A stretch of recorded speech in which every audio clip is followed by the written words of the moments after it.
Yes, well, I'll tell you what, another story. There was a conference at which James Baldwin and I were to speak, an African literature conference somewhere in the South. And what Baldwin said in introducing me or talking about me to the audience was, this is a brother I have not seen in 400 years. And people laughed, as you have laughed now. And he said it was not intended that he and I should ever meet. Yeah. That's what you were asking me. See, it's part of the center of the plan was that we should not know each other.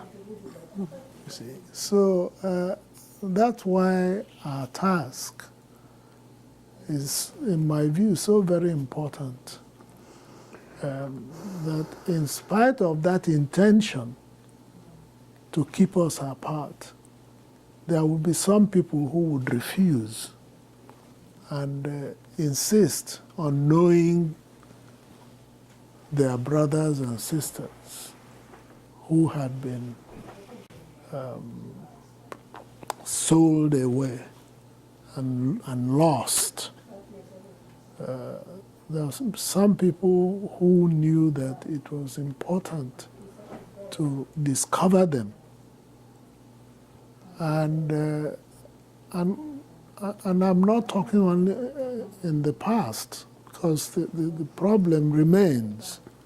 There are many, many of us on both sides of the Atlantic who do not know the importance of that recognition, that this is my brother, this is my sister, that their story is the same as my story. Whatever variations, it is basically the same story. Well, you know, I referred to this issue earlier on. What we lack is a full understanding of who we are.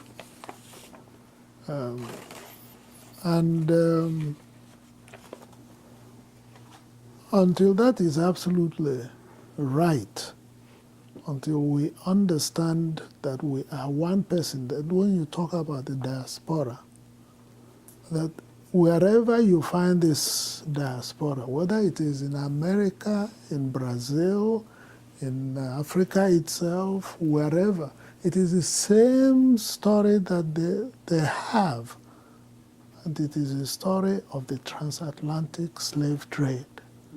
Now, unless we recognize that, and so wherever you see an African diaspora person, you know, this is a victim, like myself, you see, of that event. And until we realize how thorough and complete it was planned to be. You see, Baldwin said it was never intended that he and I should ever meet, not to talk about discussing anything. So we have a long way to go in the diaspora and getting our story straight.